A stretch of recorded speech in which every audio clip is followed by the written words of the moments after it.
Selamat pagi pemirsa, perjalanan demokrasi Indonesia berada di bawah bayang-bayang kelam.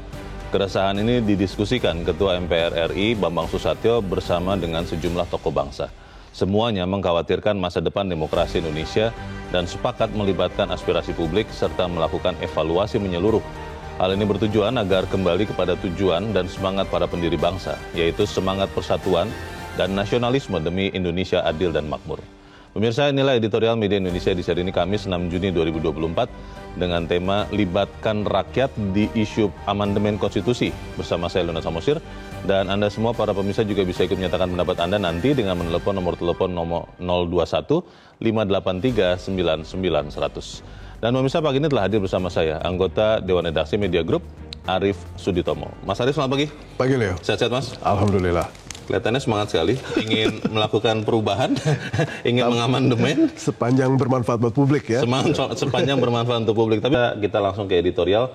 Pada pagi ini diberi judul Libatkan Rakyat di Isu Amandemen Konstitusi. Ya. Ini kalau kita tidak membahas ini Mas Arief, saya pun tidak terlalu sadar bahwa rupanya ada usulan untuk mengubah lagi Undang-Undang Dasar 45. Ini artinya apakah memang saya kurang gaul, saya kurang baca, atau seperti apa proses amandemen konstitusi ini?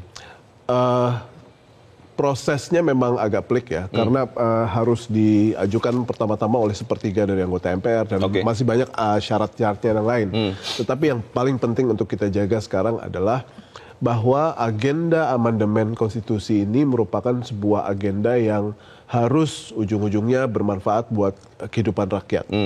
Harus merupakan sebuah manuver yang bukan saja dilakukan oleh atau untuk kepentingan politisi, ya, karena politisi sama negarawan itu berbeda. Jadi kalau misalnya ini hanya untuk kepentingan jangka pendek para politisi, sebaiknya ini merupakan salah satu hal yang kita kontrol bersama dan kita suarakan.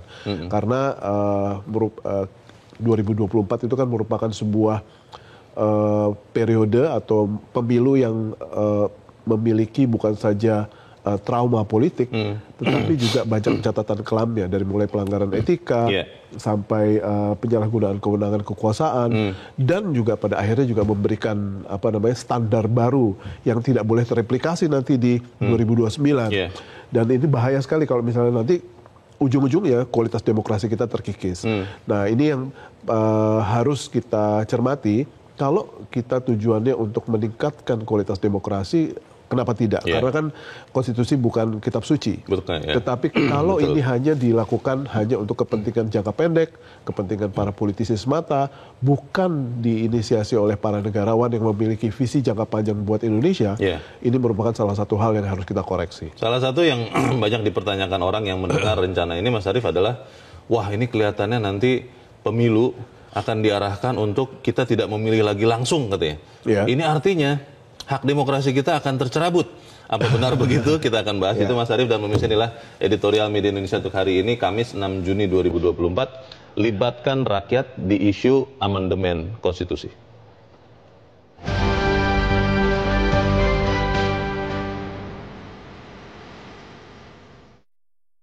Libatkan rakyat di isu amandemen konstitusi.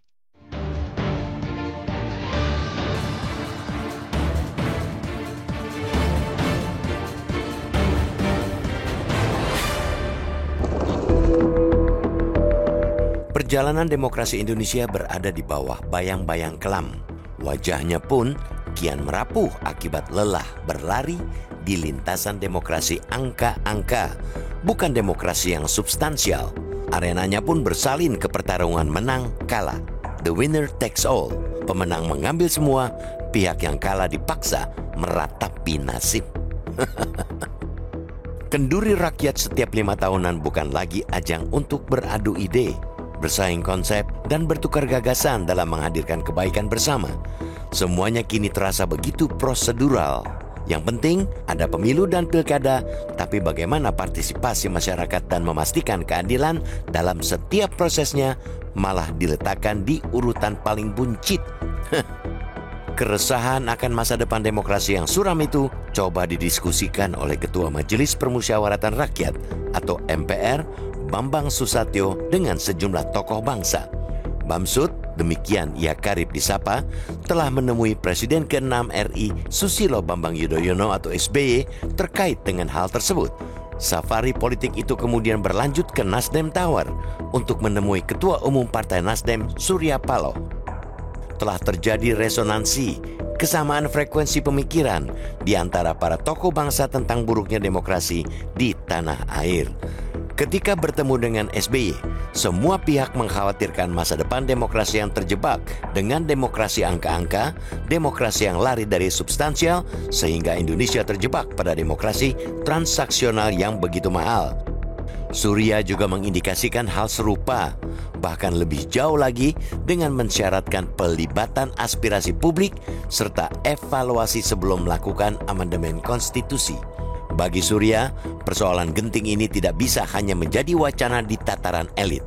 Masalah ini harus melenting lalu turun ke bawah, ke akar rumput, sehingga tercipta momentum konstitusional.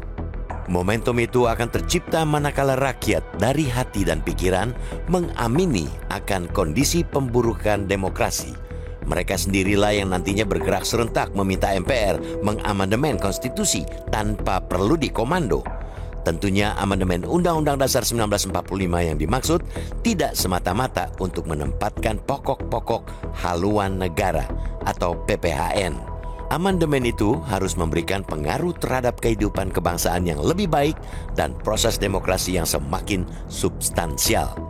Politikus Partai Nasdem Taufik Basari bahkan mengatakan ketika amandemen konstitusi sudah menjadi keinsafan bersama, pihaknya di parlemen siap berpartisipasi secara aktif. Itu sebabnya penting untuk mengevaluasi pasal mana yang akan diamandemen yang memang menjadi penyebab utama mundurnya demokrasi di tanah air. Evaluasi tersebut juga harus bersifat menyeluruh, sehingga terungkap secara komprehensif kebutuhan tata kelola negara sehubungan dengan tantangan kekinian dan masa depan kehidupan bangsa yang lebih baik. Ujung dari evaluasi itu ialah kembali kepada tujuan dan semangat para pendiri bangsa, yakni semangat persatuan dan nasionalisme demi Indonesia adil dan makmur. Indonesia yang dalam keadaan tata tentrem kerta raharja, tertib tentram serta sejahtera dan berkecukupan segala sesuatunya.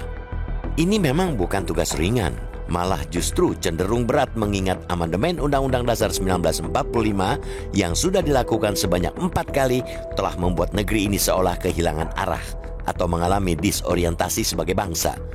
Tugas ini menjadi kian terjal karena MPR sudah bukan lagi menjadi lembaga tertinggi negara setelah 4 kali perubahan konstitusi. Namun, seperti yang sudah disampaikan oleh Surya Paloh, ketika momentum konstitusional itu tercipta, maka jalan untuk amandemen akan semakin lapang.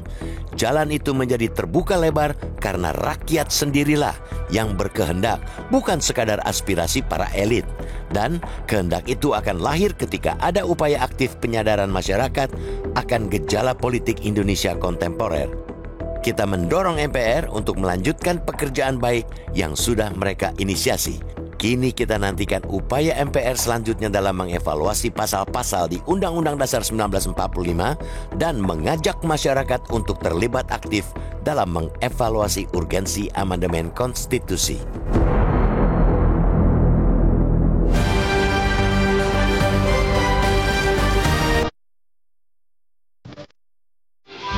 Di bagian berikut Anda bisa ikut menyatakan pendapat Anda terkait dengan editorial pagi ini. Pemirsa, untuk saat ini tetaplah bersama kami.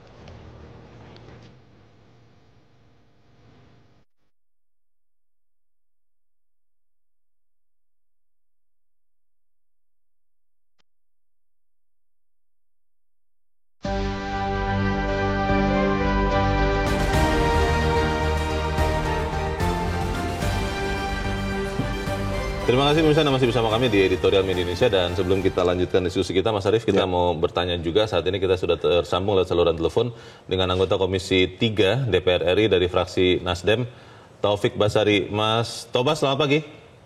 Selamat pagi.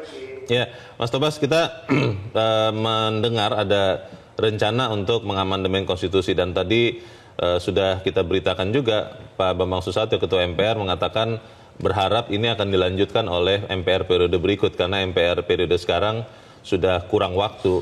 Pertanyaannya adalah apakah ini memang isu yang digerakkan oleh elit politik atau memang sesuatu yang menjadi kebutuhan rakyat, Mas Tobas? Ya memang untuk amandemen ini telah dipersiapkan oleh MPR ya, pengkajiannya, hal-hal apa saja, ya termasuk juga usulan untuk memasukkan PPHN, pengganti dari GBHN yang dulu sebagai bagian dari rencana amandemen. Nah, tetapi kemudian usulan ini semakin bergulir ketika Pak Bamsud selaku Ketua MPR bersama para pimpinan MPR lainnya berkeliling ya, bersafari kepada ketua-ketua partai politik termasuk ketua partai politik yaitu Ketua Umum Partai Nasdem Bapak Surya Paloh. Nah, dalam pertemuan itu kita menyadari bahwa saat ini kita sedang menghadapi persoalan kebangsaan, soal etika kebangsaan, kehidupan berbangsa dan bernegara, soal demokrasi yang semakin menurun.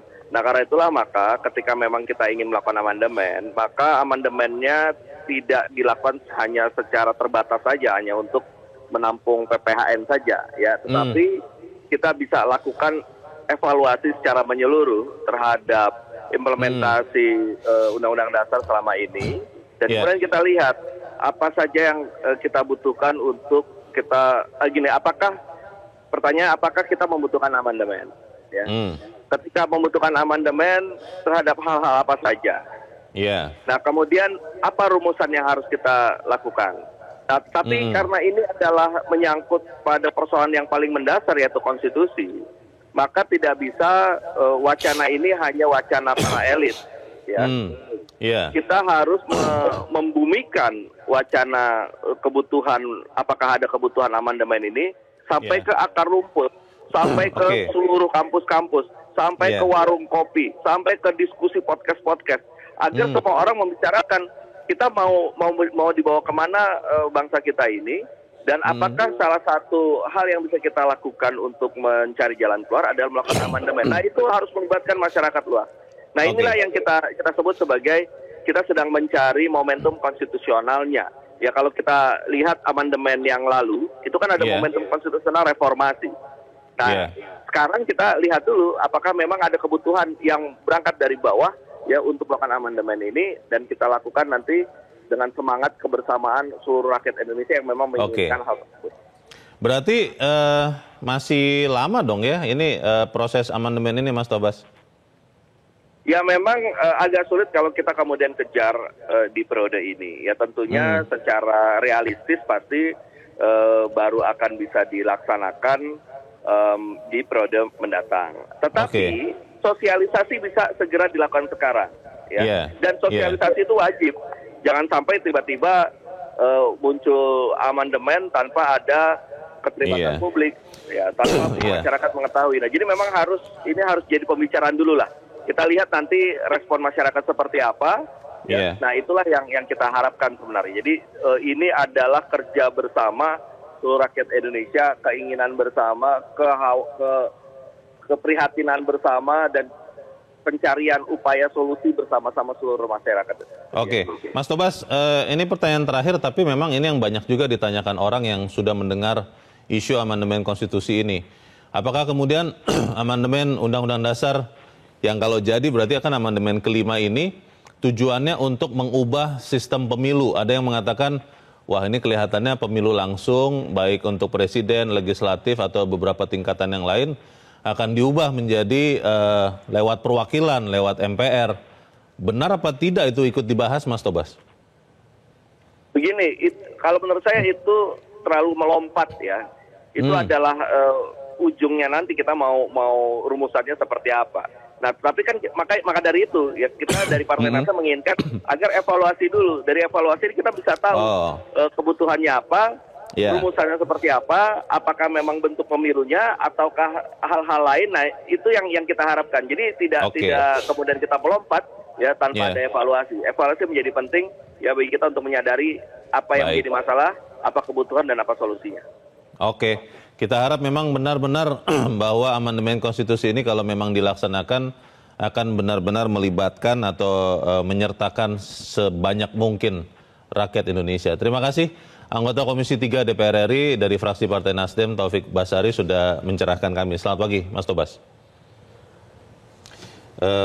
yang mengemuka yang tadi saya tanyakan terakhir itu, Mas Arief, bahwa wah ini kelihatannya amandemennya untuk mengubah sistem pemilunya. Yang kemarin sempat kontroversial, tapi terus akhirnya pemilihan langsung. Disebut-sebut karena itu mahal, politik uang begitu rupa, brutal, akhirnya mau diubah. Bagaimana, Mas?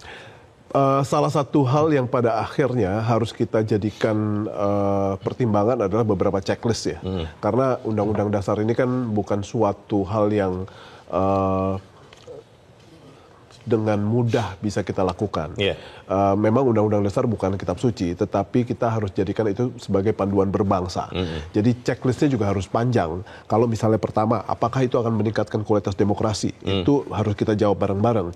Lalu apakah bermanfaat buat pencapaian yang lebih cepat dan lebih baik untuk menuju cita-cita kemerdekaan Indonesia menjadi negara yang adil dan makmur? Kalau tidak usah. Lalu apakah ini sekedar menjadi anggota atau agenda dari politisi untuk jangka pendek? Kalau iya, jangan. Gitu ya. Dan apakah ini mendukung pemberantasan KKN? Gitu ya. Kalau misalnya iya, kenapa tidak kita bisa lakukan? Dan kurang lebih, apakah masih kita akan membuat konstitusi kita menjadi panduan berbangsa yang tetap relevan? Dan itu merupakan salah satu hal yang harus kita jawab semuanya. Dan tanpa kita lakukan hal tersebut, kita akan terjebak dalam sebuah proses yang amat sangat panjang. Kenapa? Karena setelah kita melalui sebuah proses yang amat sangat menentukan ya, jadi 98 di saat kita reformasi, itu 99, 2000, 2001, 2002 itu kita penuhi energi kita spend energi kita untuk melakukan amandemen. Dan di tahun 2002 kembali lagi ke draft Undang-Undang Dasar 45 yang kita undangkan di Agustus 1945. Jadi saya pikir kalau misalnya ini semua merupakan salah satu hal yang kita akan lakukan, pastikan ya yang sesuai tadi diungkapkan oleh Ketua Umum Nasdem, bahwa ini bukan merupakan hanya aspirasi dari elit. Ini harus melibatkan rakyat. Dan evaluasi menyeluruh itu merupakan salah satu hal yang harus kita lakukan. Kenapa? Karena kalau misalnya kita hanya melakukan ini secara parsial, pasti nanti di pasal-pasal berikutnya akan merembet. Oh ternyata kemudian hari kita harus amandemen ini. Ada masalah lagi. Dan ini merupakan salah satu hal yang harus kita awasi. Masalahnya, pertanyaannya begini Mas Arief, kan kita sering melihat perjalanan peraturan perundang-undangan ya. Itu banyak undang-undang yang kemudian setelah diundangkan pun, ini di bawah Undang-Undang Dasar bermasalah ya. Bermasalah, lalu orang-orang mengatakan loh, kita kok baru tahu ya. Bahkan orang-orang yang harusnya berkepentingan, yang harusnya diajak bicara pun tidak diajak bicara. Nah, apakah untuk amandemen UUD 45 ini, hal serupa bisa jadi terjadi lagi? Lalu kalau memang meaningful participation itu memang diwajibkan, bentuknya seperti apa? Ya, bukan tidak mungkin Leo, bahwa pada akhirnya tidak semua anggota publik itu menjadi pihak yang merasa turut berpartisipasi. Jadi banyak sekali orang-orang yang pada akhirnya akan tertinggal. Oleh sebab itu, hal yang kita harus lakukan adalah bagaimana caranya partisipasi publik itu bisa seluas-luasnya. Tadi sudah dirinci oleh Bung Tobas bahwa harus dilakukan di berbagai macam forum yang ada di masyarakat. Sehingga proses ini matang dan terkawal. Nah, apabila kita tidak lakukan dan kita duduk di sini pada hari ini membicarakan bagian hari ini, merupakan bagian dari hal tersebut. Sehingga kalau misalnya publik bilang bahwa tidak perlu atau publik bilang harus lakukan, ya kita harus laksanakan. Dan itu merupakan hal yang wajib kita lalui. Gitu. Pertanyaannya Mas begini, setelah melihat beberapa perkembangan politik terakhir kan ada beberapa orang yang mengatakan Vox Populi ternyata tidak selalu Vox Dei gitu. Karena yang namanya manusia walaupun jumlahnya banyak bisa juga salah bersama-sama begitu. Nah, bagaimana juga kemudian menyerap suara rakyat, aspirasi rakyat terhadap rencana amandemen UUD ini benar-benar bisa berjalan dengan seksama ya. Karena ya faktanya kalau kita mau jujur mengatakan mungkin kebanyakan masyarakat Indonesia juga belum cukup tinggi pendidikannya, belum cukup wawasannya untuk memahami bahwa amandemen ini memang perlu atau tidak perlu. Ya, ini merupakan sebuah topik ya yang amat sangat bergantung pada apa yang kita akan amandemen. Ya, karena kalau misalnya ternyata nanti hasil rumusannya itu hanya merupakan hal-hal yang tidak seberapa dianggap oleh publik menjadi sebuah pasal Penting. yang substansial, penting. Urgent, gitu ya. Itu akan menjadi sebuah hal yang bisa kita lalui, gitu ya. Tetapi kalau misalnya ini terkait dengan bagaimana caranya kita memilih presiden, wakil presiden, ini merupakan salah satu hal yang saya jamin, ini merupakan sebuah topik yang amat sangat penting buat publik. Kenapa? Karena selama ini publik itu sangat menikmati sebuah tahapan proses pesta demokrasi. Bukan saja pada transaksinya gitu ya, karena kita mendapati bahwa pesta demokrasi juga mendatangkan rezeki buat beberapa anggota publik gitu ya.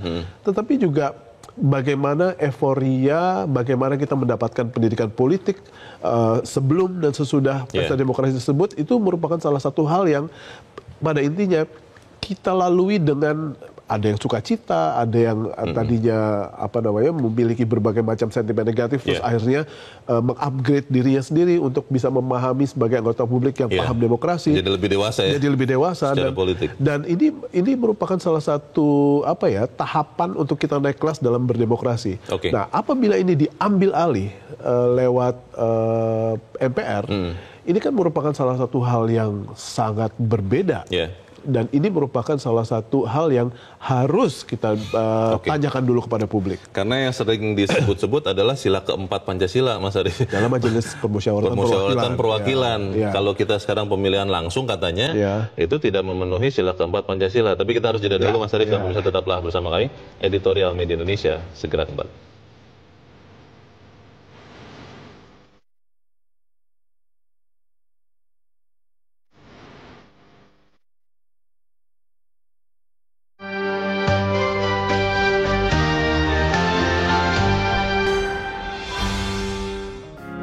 Media Indonesia mengajak Anda untuk mengakses fitur premium e-paper. Dengan sajian konten berbasis intelektual dan meneguhkan kebangsaan, Media Indonesia tampil dengan lebih dinamis melalui e-paper Media Indonesia yang dapat Anda akses kapan saja, di mana saja. Caranya mudah, download aplikasi Media Indonesia di Android atau ketik link e-paper.mediaindonesia.com atau bisa scan QR Code pada layar kaca Anda. Klik tab e-paper di bagian samping layar tablet Anda, daftarkan data diri, serta pilih paket perlangganan e-paper Media Indonesia sesuai dengan kebutuhan Anda. Nikmati juga bonus spesial tambahan 4 halaman rubrik fokus setiap hari. Semua bisa Anda dapatkan hanya di e-paper Media Indonesia. Untuk informasi lebih lanjut, hubungi customer service di nomor 0811 1201 2018 atau kunjungi media sosial @Media Indonesia. Media Indonesia, referensi bangsa. Terima kasih Anda masih bersama kami di Editorial Media Indonesia, dan sekarang waktunya kita, Mas Arief, untuk mendengarkan juga pendapat dari pemirsa Metro TV. Kita sudah terhubung dengan pemirsa Metro TV di Ciledug, Tangsel, Banten. Ada Pak Suhartono. Pak Suhartono, selamat pagi. Pak Suhartono, selamat pagi. Selamat pagi. Selamat pagi Pak Suhartono. Bagaimana Pak? Ini ada rencana untuk amandemen konstitusi. Pertanyaan pertama saya, Pak Suhartono sudah tahu belum ada rencana ini, Pak? Ya, saya dengar di TV aja. Sama baca di medsos. Bagaimana Pak? Ya, saya sudah tahu berapa hari sudah tahu, oke. Kalau Anda setuju atau tidak setuju Pak, amandemen ini dilaksanakan Pak? Untuk setuju atau tidak setuju, saya harus memberikan alasan ya. Kalau alasannya untuk demokrasi, yang paling baik seperti pemilu yang dipilih oleh rakyat itu, betul-betul rakyat punya hak untuk bersuara. Dan pemilu kemarin itu kan sebetulnya berjalan sangat bagus. Hanya kemudian jadi ribut setelah ada yang kalah dan seperti itu. Menurut saya memang harus untuk amandemen harus ada perjuangan dari rakyat. Caranya sederhana saja menurut saya, pakai referendum. Referendum pada rakyat. Ya, seluruh Indonesia, jangan nggak usah datang kampung-kampung sendiri, pakai referendum aja. Jadi pemerintah sebelum putusan mendengar suara rakyat dulu. Caranya gitu saja. Memang ada biaya, tapi daripada kacau nggak karuan. Itu aja. Terus, ya, gimana? Ya tidak cukup hanya misalnya, kan kita punya wakil Pak, kita punya anggota DPR, kita punya anggota MPR. Tidak cukup ke mereka saja Pak? Tidak cukup. Karena apa? Karena ini menjadi keinginan kelompok politisi tertentu. Pikiran saya begitu. Jadi kalau tetap pakai rakyat, dia nggak akan menang. Oleh karena itu, mungkin kalau memang rakyat milih perubahan amandemen, ya nggak apa-apa. Kalau rakyat milih amandemen nggak apa-apa. Kalau tidak, ya harus ikuti keinginan rakyat. Caranya dengan referendum itu aja. Oke, referendum Terus, ya. Tentang tapera boleh nggak saya ngomong? Nanti saja Pak, karena kita sedang membahas amandemen konstitusi. Terima kasih Pak Suhartono di Ciledug, Tangerang Selatan, Banten untuk pendapat Anda. Selamat pagi Pak. Di belakang Pak Suhartono ada Pak Paulus Pangka di Semarang, Jawa Tengah. Pak Paulus, selamat pagi. Selamat pagi Pak. Selamat pagi Pak Paulus. Bagaimana Pak pendapat Anda Pak? Amandemen konstitusi, singkat padat saja. Silakan Pak Paulus. Ya, sebetulnya sih nggak masalah ya kalau Undang-Undang Dasar 45 itu di amandemen. Tetapi saya mengamati selama ini, saya ngikutin amandemen yang ada itu rupanya hanya tingkat DPR, tidak melibatkan masyarakat. Nah, salah satunya yang saya kritisi pasal 6 dan pasal 2 ya. Di pasal 6 itu sebetulnya dulu kan ketentuan yang namanya calon presiden atau calon wakil presiden itu kan harus orang Indonesia asli. Tetapi dalam perubahannya sekarang dirubah, yang penting yang lahir di Indonesia. Apakah DPR waktu itu memikirkan kalau ada negara luar yang berencana untuk menjadi presiden Republik Indonesia, sebetulnya bisa kan? Dia datang ke sini kawin dengan orang Indonesia atau dia kawin dengan sama warga negara itu demi kepentingan politik negara ada tersebut. Banyak pertimbangan ya. Di 25 tahun ke depan, maka dia bisa jadi presiden, dia punya fasilitas. Itu yang saya kritisi. Tolong dikembalikan lagi itu presiden Indonesia adalah orang Indonesia asli. Kemudian pasal 6 itu menyangkut dengan anggota MPR. Dulu kan Pak Harto itu, zaman dulu itu kan ada utusan golongan. Itu sangat penting sekali demi landasan Bhinneka Tunggal Ika. Kembalikan lagi anggota MPR itu dari 38 provinsi ada di dalamnya. Sehingga kalau terjadi amandemen, kita pakai saja yang 38 DPD itu toh yang mewakili rakyat Indonesia. Jadi amandemen tetapi harus melibatkan masyarakat atau rakyat Indonesia. Bagaimana Bang Surya mengatakan tadi, jangan ujuk-ujuk seluruh rakyat Indonesia dilibatkan. Terima kasih Pak Paulus Pangka berapa tahun ke depan. Terima kasih. Baik, di Semarang, Jawa Tengah. Selamat pagi Pak. Di belakang Pak Paulus ada Pak Sudirman di Padang, Sumatera Barat. Pak Sudirman, selamat pagi. Selamat pagi, Assalamualaikum. Waalaikumsalam Pak Sudirman. Bagaimana Pak pendapat Anda Pak? Silakan Pak. Kalau pendapat saya Bapak, kalau amandemen itu memang untuk menyelamatkan negara. Kalau untuk menyelamatkan negara, libatkan seluruh akar rumput.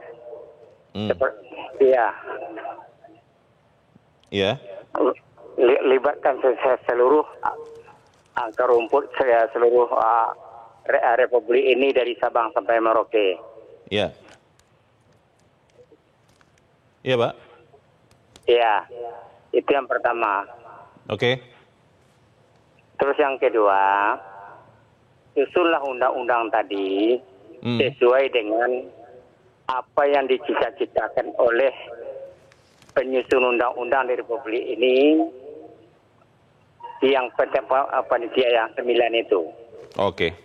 Harus disesuaikan dengan niat awal ya untuk membentuk undang-undangnya. Baik, terima kasih Pak Sudirman di Padang, Sumatera Barat untuk pendapat Anda Pak. Selamat pagi. Di belakang Pak Sudirman ada pemirsa Metro TV kali ini dari Jakarta, ada Pak Hari di Kebonjeruk, Jakarta Barat. Pak Hari, selamat pagi. Pak Hari di Kebonjeruk, Jakarta Barat, selamat pagi. Kelihatannya belum menyambung, meskipun jaraknya sangat dekat dengan Mas Arief. Tapi kita sudah mendapat pendapat dari 3 pemirsa yang dari daerah yang berbeda-beda ya. Dan ada persyaratan yang menarik tadi yang Pak Suhartono ya. Betul, mengatakan bahwa referendum katanya. Betul. Dari perangkat perundang-undangan kita, Leo, ada Undang-Undang 5 tahun 1985 yang memungkinkan apabila ada kehendak MPR untuk melakukan perubahan terhadap Undang-Undang Dasar, itu boleh ditanyakan kepada rakyat, setuju atau tidak setuju. Dan itu mekanismenya adalah referendum.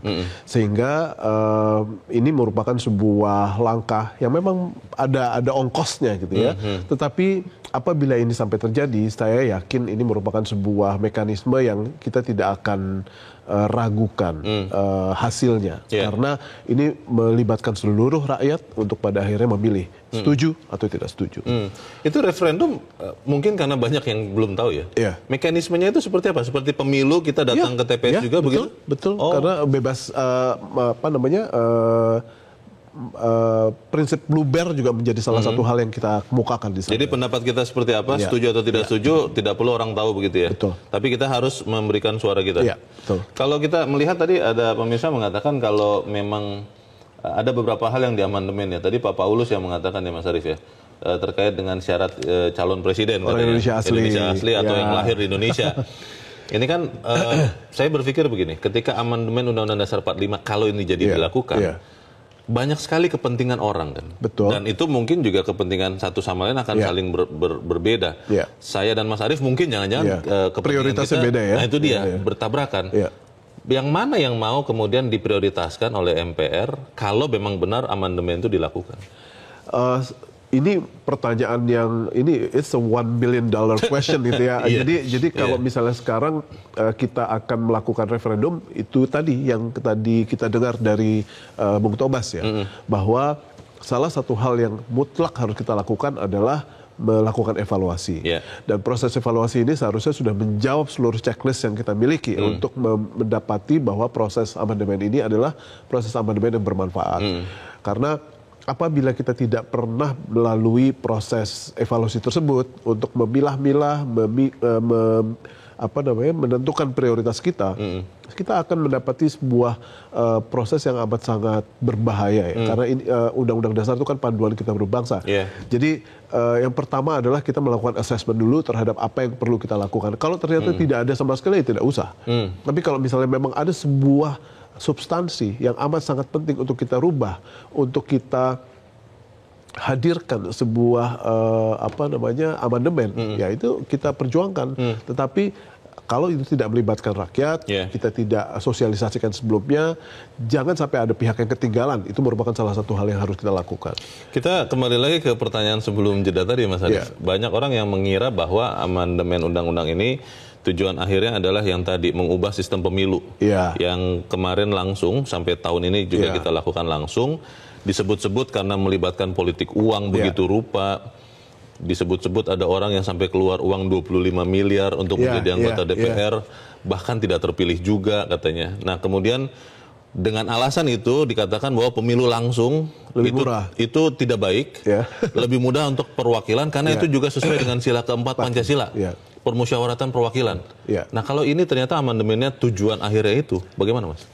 Memang kalau kita hitung ya, apabila politik uang akan masih menjadi salah satu elemen dalam proses pemilihan umum, dibandingkan dengan mengimplementasikan sila keempat, Majelis Permusyawaratan Perwakilan, saya pikir tentu akan lebih murah. Yang satu harus mengadres 270 juta rakyat, yang satu hanya mengadres kurang lebih 575 anggota DPR plus 136 anggota DPD, totalnya 711 ya. Jadi tentu saja lebih murah, tentu saja lebih simpel, tentu saja lebih lebih mudah buat kita semua. Kalaupun nanti akan ada sebuah proses yang dikhawatirkan akan melahirkan sebuah keterpecahan ya. Keterpecahan itu palingan hanya akan terjadi sesaat di gedung parlemen gitu ya, bukan di bangsa ini. Tetapi kita memang harus berpikir ulang ya, seberapa jauh kita akan mereplace atau menggantikan sistem yang selama ini kita lakukan. Ya mahal, dan Pak Prabowo sendiri bilang bahwa demokrasi itu adalah sebuah proses yang mahal, sometimes it's messy, tetapi ini adalah sebuah proses yang kita sepakati sebagai konsensus untuk menjalani kehidupan politik berbangsa kita. Jadi sekali lagi, apabila ini merupakan sebuah proses yang akan kita lalui, tanyakan kepada rakyat dulu. Apakah itu nanti akan referendum atau tidak, itu merupakan tahapan yang berbeda. Tetapi tanyakan kepada rakyat itu kan avenue-nya beda-beda ya. Berbagai macam, bisa juga dengan diskusi, bisa juga sosialisasi, dan berbagai macam hal lain. Karena Mas Arief sudah sebutkan tadi, menarik juga untuk mencari tahu bagaimana sikap eksekutif. Karena ini kan kalau kita melihat pergerakan rencana amandemen ini bergerak dari MPR. saya belum dengar pemerintahan Jokowi, apalagi nanti pemerintahan Prabowo di bulan Oktober, sikapnya seperti apa? Karena kan mereka juga akan menentukan amandemen ini. Tapi kita harus jeda dahulu, Mas Arief, dan pemirsa tetap bersama kami. Editorial Media Indonesia segera kembali.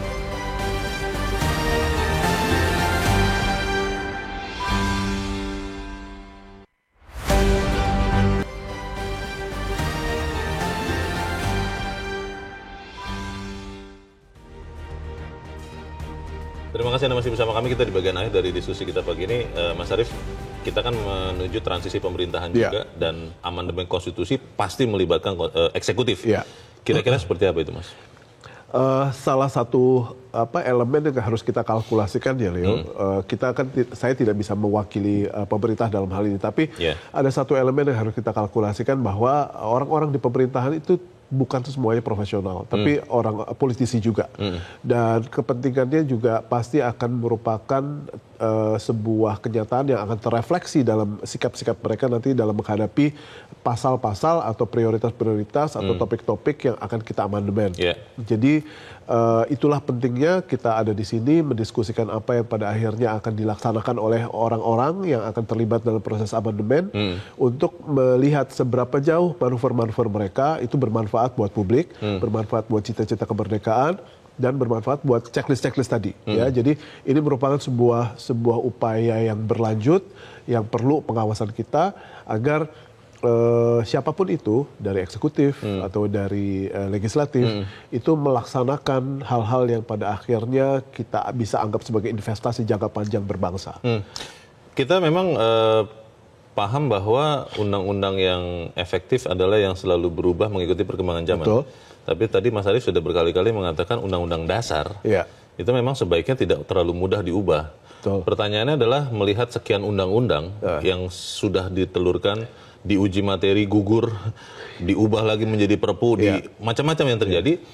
Bagaimana kita mencegah hal serupa itu terjadi di amandemen UUD 45 ini? Bahwa memang ya cukup baik diperhitungkan sehingga nanti ketika dijadikan, kalau memang jadi, itu juga tidak mudah diubah-ubah lagi.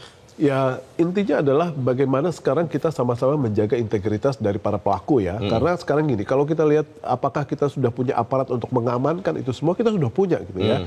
Kita sudah ada lembaganya, misalnya siapa yang berwenang adalah MPR. Nanti kalau misalnya ada ketidakpuasan mau diambil lewat jalur hukum ada MK. Mau lihat prosesnya ada beberapa tahapan-tahapan yang sudah dicantumkan di dalam Undang-Undang Dasar itu sendiri. Jadi hal-hal yang kita perlukan untuk memiliki sebuah proses yang aman, itu kita sudah miliki. Sekarang tinggal bagaimana kita mengontrol, mengawasi, dan menempatkan hal tersebut di jalurnya. Ya. Jadi saya pikir apakah kita akan melakukan amandemen atau tidak, itu bukan masalah. Yang penting sekarang apakah niatan awalnya itu baik atau tidak, dan bagaimana prosesnya itu baik juga atau tidak. Karena niatan baik tapi proses tidak baik juga bukan suatu hal yang baik ya. Jadi duanya harus sama-sama baik. Baik, kita harap apa yang kita sampaikan di sini juga dipertimbangkan juga oleh para pengambil keputusan supaya amandemen konstitusi kalau memang jadi benar-benar merupakan niatan kita juga sebagai rakyat. Mas Adi Suditomo, terima kasih sudah di tempat ini. Selamat pagi, Mas. Pagi.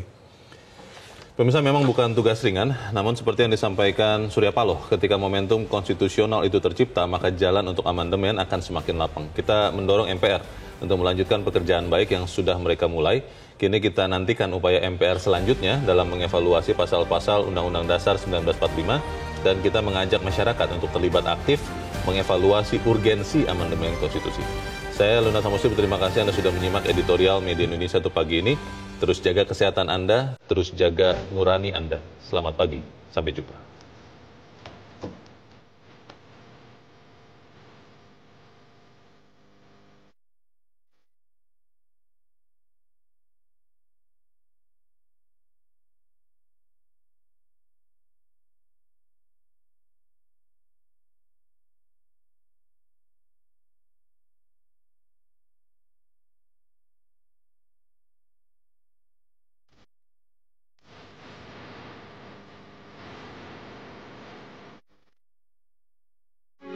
Metro TV. Jelajahi cara baru mendapatkan informasi. Download Metro TV Extend sekarang.